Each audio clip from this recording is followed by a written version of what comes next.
কেমন আছেন সবাই? আশা করি ভালো আছেন সবাই। আজকে কাজের ছেলের সাথে ঘটে যাওয়া একটি ঘটনা শেয়ার করব। ভিডিও শুরু থেকে শেষ পর্যন্ত দেখুন, তাহলে অনেক ভালো লাগবে। পুরো ভিডিও না দেখলে কিন্তু ভালো লাগবে না। চলুন শুরু করি এখন। আমার নাম রোকসানা আক্তার। আমি ঢাকায় একটা দোতলা বাড়িতে থাকি। এই বাড়িটা আমার বাবার ছিল। উনি মারা যাওয়ার পর আমি আর আমার ছোট ভাই এখানে থেকে যাই।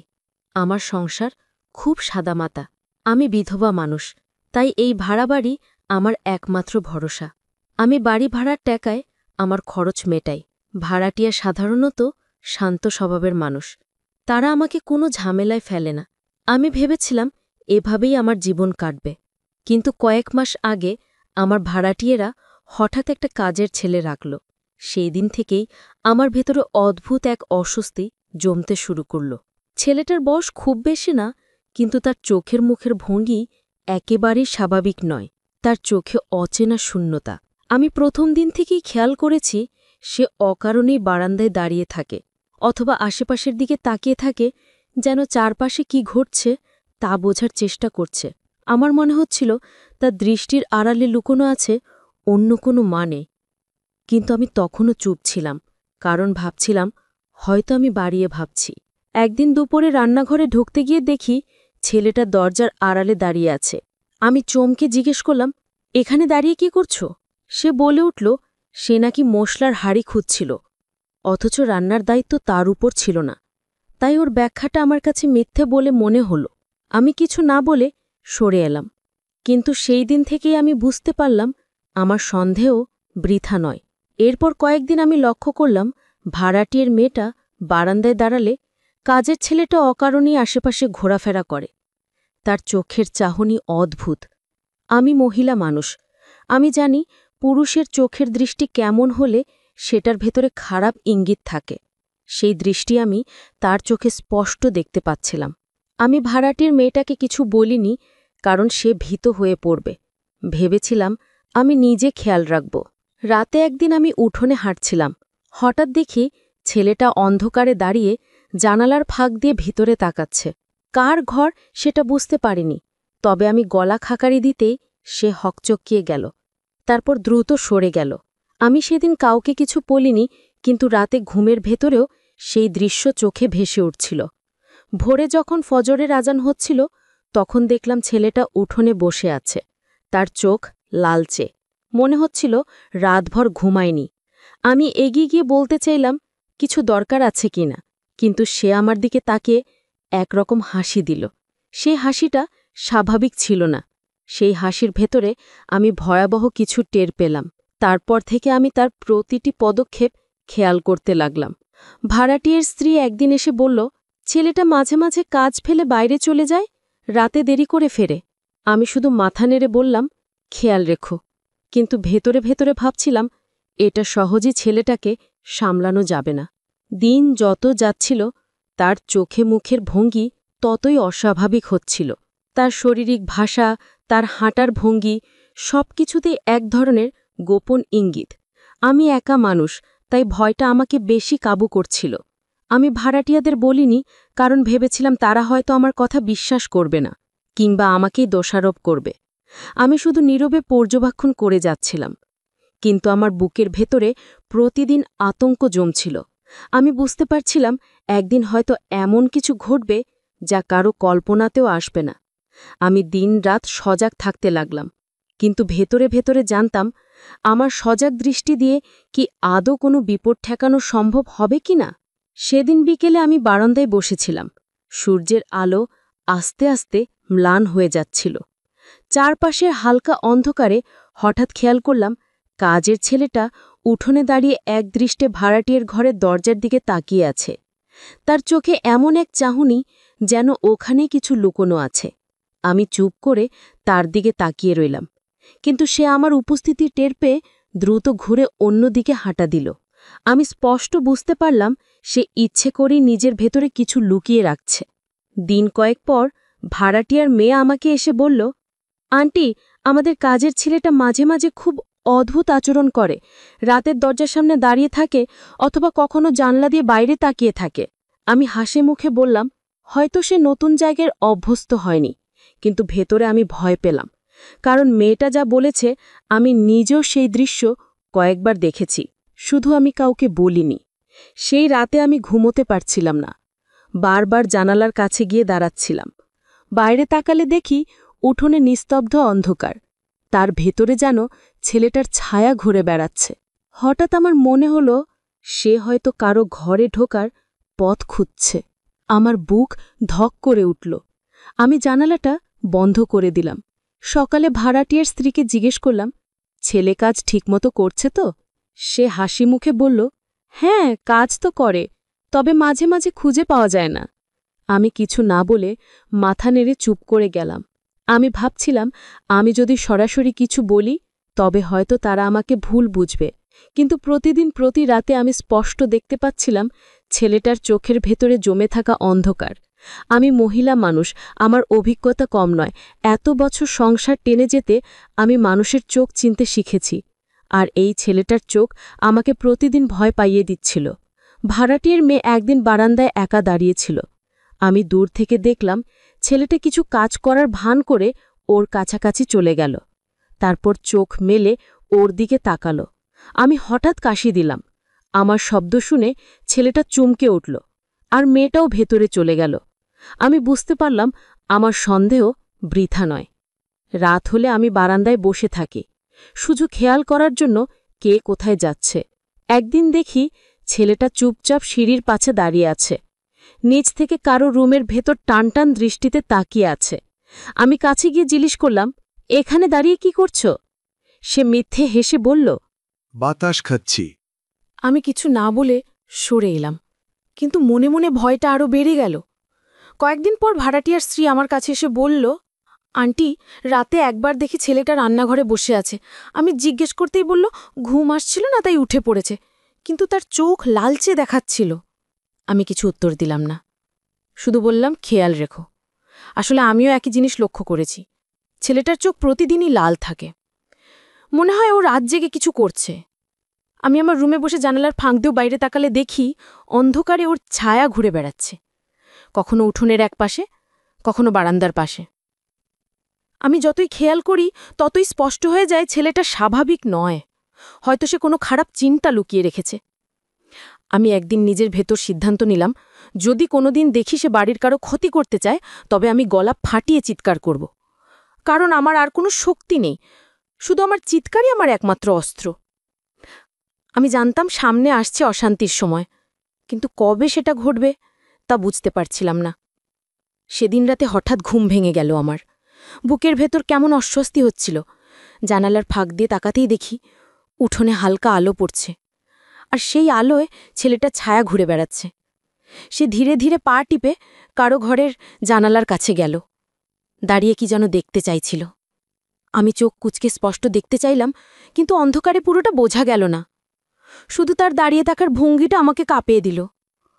আমি ভেবেছিলাম জানালা খুলে চিৎকার করব, কিন্তু হঠাৎ ভয় পেলাম যদি সে বুঝে যায় আমি সব দেখেছি তবে হয়তো আমাকেও টার্গেট করবে। তাই আমি চুপচাপ বসে থাকলাম। আমার হাত কাঁপছিল, বুকের ভেতর ধকধক করছিল। কিছুক্ষণ পর দেখি সে ধীরে ধীরে ভেতরে ঢুকতে চাইছে। তখন আমার মনে হলো এই ছেলেটার ভেতর যে অন্ধকার আমি এতদিন ধরে অনুভব করছি সেটাই আজ সত্যি হয়ে উঠছে। আমি গলা খাকারি দিলাম। এত রাতেও যেন বাড়িওয়ালা জেগে আছে এটা বোঝাতে সে সঙ্গে সঙ্গে পিছিয়ে এলো, তারপর সরে গেল। আমি জানতাম এভাবে বেশি দিন ঠেকানো যাবে না। প্রতিদিন প্রতি রাত আমি এই দৃশ্য দেখতে দেখতে বুঝে যাচ্ছিলাম বিপদ একেবারেই ঘনিয়ে এসেছে। সকালে আমি ভাড়াটিয়ার মেয়ের দিকে তাকালাম। ওর চোখ মুখে সরলতা, নির্দোষ হাসি। আমি ভীষণ ভয় পেলাম। যদি একদিন সেই সরলতার সুযোগ নিয়ে ছেলেটা ভয়ঙ্কর কিছু করে ফেলে তখন আমি কার কাছে কি বলবো? আমি চুপচাপ ওকে শুধু সাবধানে থাকার উপদেশ দিলাম, কিন্তু কিছু খোলাখুলি বললাম না, কারণ ও হয়তো আমাকেই দোষারোপ করবে। আমি মহিলাদের চোখ থেকে বুঝি তাদের ভেতরে লুকানো দুশ্চিন্তা, আর এই মেয়েটার চোখে আমি এখনও নির্ভরতা দেখছিলাম, অথচ আমি জানতাম সামনে কি আসছে। সেই রাতে আবার আমি ঘুমাতে পারছিলাম না। বারান্দায় দাঁড়িয়ে থাকলাম অনেকক্ষণ। হঠাৎ দেখি ছেলেটা নিঃশব্দে সিঁড়ি বেয়ে ওপরে উঠছে। আমি চুপচাপ অনুসরণ করলাম। আমার রুমের আলো নিভিয়ে রেখেছিলাম, তাই সে টের পেল না। আমি দেখলাম সে ভাড়াটিয়ার মেয়ের ঘরের দরজার সামনে এসে দাঁড়ালো। তার হাত ধীরে ধীরে দরজার কপাট ছোঁয়াচ্ছে। আমি মনে মনে দোয়া পড়তে লাগলাম। হঠাৎ করেই ভেতর থেকে একটা শব্দ হলো। মেয়েটা নড়েচড়ে উঠেছে মনে হলো। ছেলেটা ভয় পেয়ে আবার নিচে নেমে গেল। আমি হাফ ছেড়ে বাঁচলাম, কিন্তু জানলাম এভাবে আর বেশি দিন চলবে না। ছেলেটার ভেতরের আগুন একদিন বিস্ফোরিত হবেই। আমি পরদিন সকালেই ভাবলাম ভাড়াটিয়া স্ত্রীকে কিছু ইঙ্গিত দেব, কিন্তু মুখ খুলতে গিয়ে থেমে গেলাম। কারণ তার চোখে আমি এত নির্ভরতা দেখলাম ছেলেটার ওপর যে সে আমার কথাকে হয়তো গুরুত্ব দেবে না, বরং উল্টো ভেবে বসবে আমি বাজে ধারণা করছি। তাই আবারও চুপ করে গেলাম। কিন্তু আমি বারবার নিজের মনে শপথ নিলাম, যদি কোনোদিন পরিস্থিতি হাতে ছাড়িয়ে যায় আমি চুপ থাকব না। আমি আমার গলা ফাটিয়ে সবাইকে জাগিয়ে তুলব, যাতে অন্তত ভয়টা তাকে পিছু হটতে বাধ্য করে। দিনগুলো এভাবেই যাচ্ছিল, কিন্তু আমার মনে হচ্ছিল প্রতিটি রাতই নতুন এক পরীক্ষার রাত। প্রতিবারই আমি ভয় কেঁপে উঠতাম। জানতাম ছেলেটার দৃষ্টি শুধু কাজ বা দায়িত্ব সীমাবদ্ধ নেই, তার ভিতর অন্য কিছু জমে উঠছে। সেই অন্য কিছুই একদিন আমার বাড়িকে অন্ধকারে ডুবিয়ে দেবে। আমি একা মানুষ, এই ভয়ে আমি রাত জেগে থাকি, শুধু খেয়ালে রাখি কারো ক্ষতি না হয়। অথচ আমি ভেতরে ভেতর বুঝে যাচ্ছি এই বিপদ থামানো সহজ হবে না। একদিন বিকেলবেলা আমি রান্নাঘরে বসে ডাল নেড়ে দিচ্ছিলাম।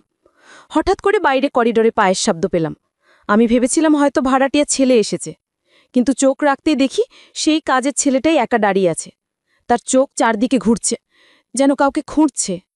তারপর ধীরে ধীরে সে মেয়েটার ঘরের দিকে এগোতে লাগল। আমি নিঃশব্দে নাড়িয়ে থাকলাম ওর আচরণ লক্ষ্য করতে। ও যখন দরজার কাছে পৌঁছালো, হঠাৎ আমার দিকে চোখ পড়ল। আমি ভান করলাম যেন কিছুই দেখিনি। সে হেসে বলল, পানি খাবেন? আমি জোর করে হাসলাম আর মনে মনে ভাবলাম, এই ছেলের ভেতরে কেমন ভয়ঙ্কর অস্থিরতা আছে। কয়েকদিন পর আবার ভোররাতে ঘুম ভেঙে গেল। জানালার ফাঁক দিয়ে দেখলাম ছেলেটা উঠোনে বসে আছে, এক হাতে পাথর দিয়ে মাটি খুঁড়ছে আর এক দৃষ্টি উপরের দিকে তাকিয়ে আছে। আমি বুঝতে পারছিলাম ওর মাথার ভেতর অন্য কিছু ঘুরছে। সেই রাতের পর থেকে আমি আর স্বাভাবিক থাকতে পারিনি। প্রতিটি মুহূর্ত ভয় কেঁপে উঠতাম, যেন কিছু একটা ঘটতে যাচ্ছে। আমার সন্দেহ আরও বাড়ল যখন ভাড়াটিয়া মেয়েটা একদিন আমার কাছে এসে লাজুক মুখে বলল, আন্টি, আপনি জানেন, মাঝে মাঝে দেখি কাজের ছেলেটা আমার ঘরের সামনে দাঁড়িয়ে থাকে। আমি ঘুম থেকে উঠে দরজা খুললে দেখি সে চমকে সরে যায়। আমি মেয়েটাকে জোর করে হাসলাম, বললাম, এসব কিছু না, তোমার ভুলভ্রান্তি। কিন্তু ভেতরে ভেতরে আমার বুক কেঁপে উঠল। আমি জানতাম সে ভুল দেখছে না, কারণ আমিও একই দৃশ্য বহুবার দেখেছি, শুধু মুখে বলতে সাহস পাইনি। সেদিন রাতে আমি ঠিক করলাম জেগেই থাকব। মেয়েটার ঘরের সামনে আলো নিভিয়ে চুপচাপ বসে থাকলাম। দেখি রাত গভীর হলে ছেলেটা পা টিপে এগিয়ে আসছে। আমি নিঃশব্দে তাকিয়ে আছি। তার হাত দরজা ছুটে যাচ্ছিল। হঠাৎ আমি জোরে কাশলাম। শব্দ শুনেই সে আতকে উঠে দৌড়ে সরে গেল। আমার হাত কাঁপছিল, বুক ধরফর করছিল। আমি তক্ষুনি শপথ নিলাম, এবার যদি আবার এমন দেখি আমি চিৎকার করে পুরো বাড়ি জাগিয়ে তুলব। কারণ আমি একা মানুষ হলেও আমার গলার আওয়াজ অন্তত ছেলেটাকে ভয় পাইয়ে দিতে পারবে। সকালে মেয়েটার চোখে মুখে কোনো দুশ্চিন্তা দেখিনি। ও কিছু জানে না, আমি একা সবটা দেখছি আর ভেতরে ভেতরে আতঙ্কে ভুগছি। ভাড়াটিয়া স্ত্রীকে কিছু বলতে পারিনি, কারণ সে হয়তো আমাকে পাগল ভেবে বসবে। আমার বয়স হয়েছে, একা বিধবা নারী, তাই হয়তো ভাববে আমি বেশি বাড়িয়ে ভাবছি। অথচ আমি জানি আমার চোখ আমাকে ধোঁকা দিচ্ছে না। প্রতিটি রাতে ছেলেটা যেভাবে ছায়ার মতো ঘুরে বেড়ায় সেটাই প্রমাণ তার ভেতরে খারাপ কিছু জন্ম নিয়েছে। সেদিন সন্ধ্যায় আমি উঠোনে বসেছিলাম। হঠাৎ দেখলাম মেয়েটা একা হাঁটছে আর দূর থেকে কাজের ছেলেটা অকারণেই তার পিছু নিচ্ছে। আমি দাঁড়িয়ে ডেকে উঠলাম, ওই মেয়ে, পানি নিয়ে আসো। আমার ডাকে মেয়েটা ঘরে চলে গেল। ছেলেটা থমকে দাঁড়িয়ে আমার দিকে তাকাল। সে দৃষ্টি অদ্ভুত ভৌতিক ছিল, যেন আমাকে বোঝাতে চাইছে আমি জানি সে কি চায়, কিন্তু কিছুই করতে পারছি না। আমি গায়ে কাঁপুনি অনুভব করলাম আর মনে মনে আল্লাহর নাম জপতে লাগলাম। দিনগুলো এভাবেই যেতে থাকল। আমি প্রতিদিন খেয়াল করতাম প্রতিটি মুহূর্ত আমার চোখে ধরা দিচ্ছে, তার ভেতরের গোপন ভয়ঙ্কর ইচ্ছা, কিন্তু কাউকে কিছু বলতে পারছিলাম না। শুধু নীরবে নিজেকে প্রস্তুত করছিলাম, যেন যেদিন ঝড় নামবে সেদিন অন্তত আমি চুপ করে থাকব না। সেদিন রাতটা ছিল অন্যরকম। আকাশে কালো মেঘ জমেছিল, মাঝে মাঝে বিদ্যুৎ চমকাচ্ছিল, আর সেই আলোয় আমি বারবার জানালার বাইরে তাকাচ্ছিলাম। ভেতরে আমার ভয় আরও তীব্র হয়ে উঠেছিল, কারণ আমি নিশ্চিত ছিলাম এই রাতেই কিছু ঘটতে পারে। বারবার মনে হচ্ছিল কাজের ছেলেটা আজ আর থামবে না। আমি অন্ধকার ঘরে বসে শ্বাস আটকে রেখেছিলাম। হঠাৎ করেই উঠোনে পায়ের শব্দ শুনতে পেলাম। ধীরে ধীরে কারো হঠার শব্দ, যেন মাটি চাপা দিতে চাইছে। আমি জানালার ফাঁক দিয়ে তাকাতেই দেখি ছেলেটা নিঃশব্দে এগিয়ে যাচ্ছে মেয়েটার ঘরের দিকে। তার চোখে এমন এক দৃষ্টি যা আগে বহুবার দেখেছি, কিন্তু আজ সেটা আরও ভয়ঙ্কর মনে হচ্ছিল। আমি হাত জোর করে দোয়া পড়তে লাগলাম। হঠাৎ করেই মেয়েটার ঘরের ভেতর আলো জ্বলে উঠল। ছেলেটার সাথে সাথে পিছিয়ে গেল। আমি বুঝলাম আল্লাহর রহমতে সে বেঁচে গেছে। কিন্তু আমার বুক কেমে উঠছিল, কারণ আমি জানতাম এটা কেবল সময়ের ব্যাপার, আবারও সে চেষ্টা করবে। সকালবেলা আমি ভাড়াটিয়ার স্ত্রীর সঙ্গে কথা বলার চেষ্টা করলাম, ইঙ্গিত দিলাম রাতে সাবধানে থাকতে। তবে সে হাসি মুখে বলল, কাজের ছেলে নাকি খুব পরিশ্রমী। আমার কথা শুনে সে অবাক হল না, বরং মনে হলো আমার সন্দেহকে গুরুত্বই দিল না। আমি চুপ করে গেলাম, কিন্তু ভেতরে আরও অসহায় লাগছিল। দিন দিন ছেলেটার আচরণ আরও অদ্ভুত হচ্ছিল। মেয়েটা বারান্দায় দাঁড়ালেই সে আশেপাশে ঘোরাঘুরি করত। তার চাহনি ছিল খালি, কিন্তু ভেতরে যেন লুকানো আগুন। আমি মারের চোখে সেই আগুন চিনতে পারি। আমি একদিন দূর থেকে তাকিয়েছিলাম, তখন দেখি মেয়েটা কাপড় শুকাতে দিচ্ছে, আর ছেলেটা ওর দিকে এক দৃষ্টে তাকিয়ে আছে। হঠাৎ সে কাছে গিয়ে কাপড় ধরতে চাইল। আমি জোরে ডাক দিলাম, ওই ছেলে, এখানে আয়। ছেলেটা চমকে উঠল, আর মেয়েটাও ভেতরে চলে গেল। আমি জানতাম আমার ডাকি তাকে থামালো, না হলে সে অন্য কিছু করত। সেই রাতে আমি আর চোখ বন্ধ করতে পারিনি। কেবল ভাবছিলাম, এই ছেলেটাকে যদি এখনই থামানো না যায়, তবে সামনে বড় বিপদ আসবে। কিন্তু কারো কাছে বললেই তারা হাসাহাসি করবে, তাই একাই বুকের ভেতরে ভয় কাঁপছিলাম। প্রতিদিন রাত নামার সাথে সাথে আমার আতঙ্ক বাড়তে থাকত। আমি দরজার পাশে বসে থাকতাম, আলো নিভিয়ে চারদিক খেয়াল করতাম, কারণ জানতাম সে আবার ঘুরে আসবে, এবং প্রতিদিনই আসত। কখনো সিঁড়ির পাশে দাঁড়াত, কখনো জানালার কাছে, কখনো আবার উঠানে বসে থাকত। তার দৃষ্টিতে এমন কিছু ছিল যা আমাকে শিউরে তুলত। আমি ভেবেছিলাম, এতদিনের জীবনে অনেক কষ্ট দেখেছি, অনেক দুঃখ সহ্য করেছি, কিন্তু এই ছেলেটার চোখে যে অন্ধকার আমি দেখছি, সেটা অন্যরকম। তার ভেতরকার ইচ্ছা শুধু কাজের ছেলে হয়ে থাকা নয়, সে অন্য কিছু চায়, আর সেই চাওয়াই একদিন ভয়ঙ্কর হয়ে উঠবে। আমার সন্দেহ ভুল নয়। প্রতিটি রাত, প্রতিটি মুহূর্তে আমি প্রমাণ পাচ্ছিলাম। আমি ভাবছিলাম, আমি যদি না থাকতাম এই বাড়িতে, তবে হয়তো কেউই এসব খেয়াল করত না। সবাই ঘুমিয়ে যেত, আর একদিন বড় ক্ষতি হয়ে যেত। তাই আমি মনে মনে আল্লাহকে ধন্যবাদ দিচ্ছিলাম, অন্তত আমি আছি বলে মেয়েটা এখনও নিরাপদে আছে। তবে জানতাম এভাবে বেশি দিন চলবে না, কারণ ছেলেটার ভেতরের অস্থিরতা প্রতিদিন আরও বেড়ে যাচ্ছে, আর আমি প্রতিদিন আরও ভয়ে জমে যাচ্ছি।